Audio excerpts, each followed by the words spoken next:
RMJ Movie Reviews back again with an on the fly movie review of Jigsaw, the eighth film in the Saw franchise. Look here. I've pretty much, I don't even know if I want to use the word grown up with the Saw movies because the first one came out in '04 when I was 22, so I was already technically, at least age wise, an adult by the time that film came out. Mentally, I probably wasn't an adult, but either way, the first Saw movie I liked. The whole torture porn thing wasn't in full swing yet until like kind of, those movies were kind of all in a row. Like I think it was Saw, and then High Tension was re-released here in the states, and then I believe Devil's Rejects came out right the next year, and then the torture porn thing kind of got in full swing. Saw was a year after the Texas Chainsaw Massacre remake, so then the remake and the torture porn trend was kind of all running together. But I liked the first Saw. I liked the second one. Three was four was a little bit better than three. Five, I I don't even really remember that much, but I remember just kind of not really liking it that much, but not thinking it was horrible. Six was a little bit better, and I actually saw the final chapter, stealing from Friday the 13th, the final chapter with the title. I really liked that one because Carrie Eloise came back. Now to this one, Jigsaw. It was okay. It was okay.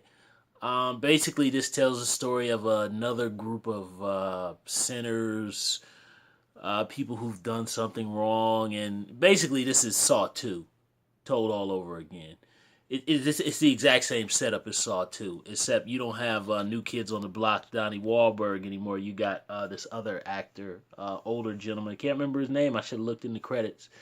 And you got some forensic, I think they're forensic doctors who were kind of looking at the handiwork of what could be Jigsaw, and it's a mystery, kind of like I believe the fourth film was like that. But then again, I've never seen any of the movies after three more than once. One, two, and three I've seen a couple times. Matter of fact, one and two I've seen the most out of the entire franchise. But this movie was just okay. As far as the kills are concerned, because that's what everybody goes to see these for. The kills aren't even really super duper creative. They're actually pretty. Actually, I kind of thought the kills were kind of not up to par of the Saw movies, but they were shocking enough. There was one at the final kill, which I'm not gonna give away, which was a very good homage to John Carpenter's The Thing. It was just really gross and gnarly. It was CGI, but I still thought it was pretty good.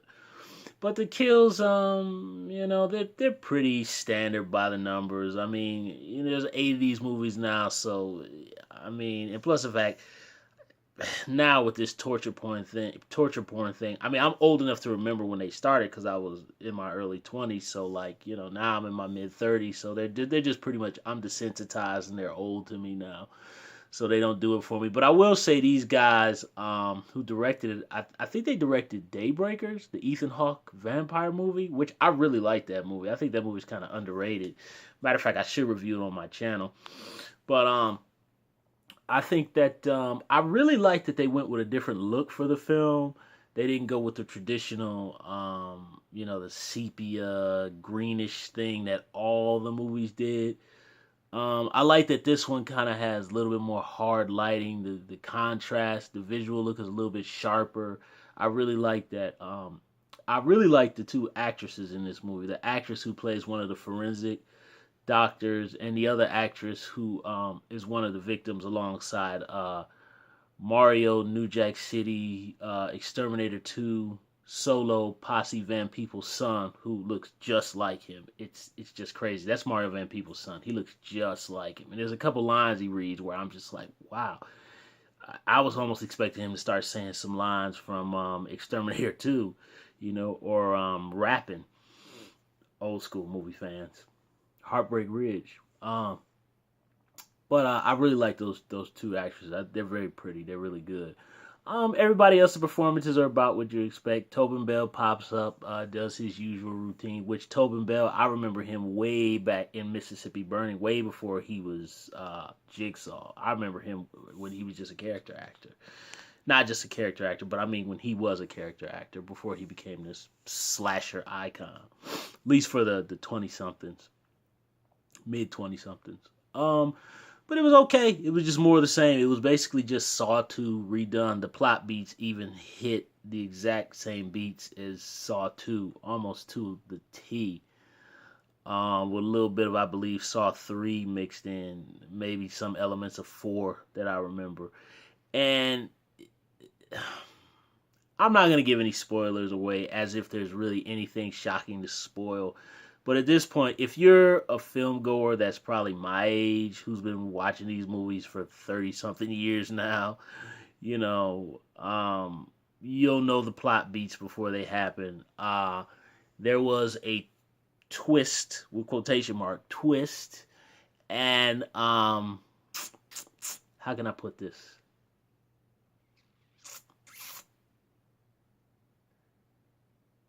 I'm not gonna give it away. I'm not gonna give it away, but I will say, if those of you out there who are horror fans might not have seen this film, but if anybody saw Jeremy Renner's movie Wind River earlier this year, there is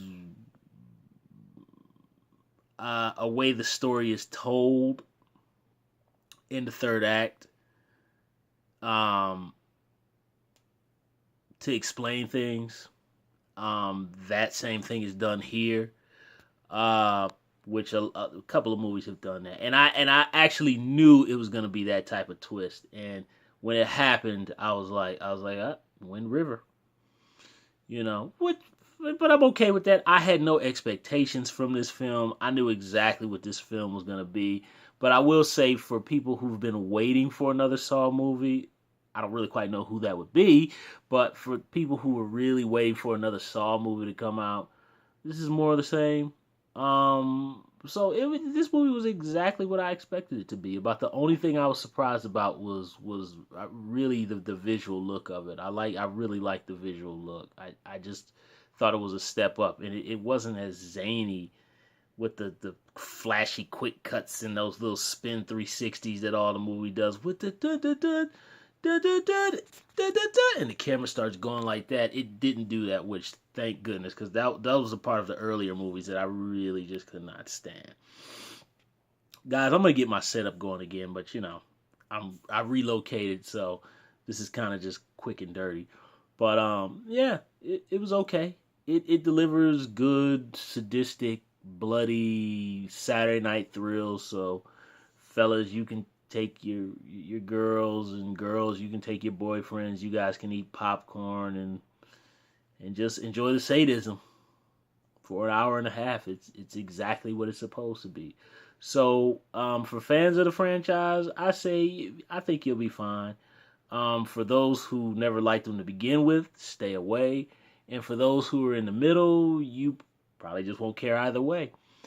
Um, that's my review of Jigsaw. Thumbs up the video, subscribe to the channel, share the video, leave comments down below about Jigsaw, aka Saw 8. Don't forget to hit the little bell, ding a ling ling ling ling ling ling, so you can know when I got new videos popping up.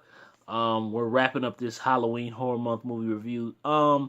I was trying my best to kind of stick with obscure films, but it's kind of looking like, because I relocated at the last minute, I'm not going to be able to stick to the obscure like I wanted to.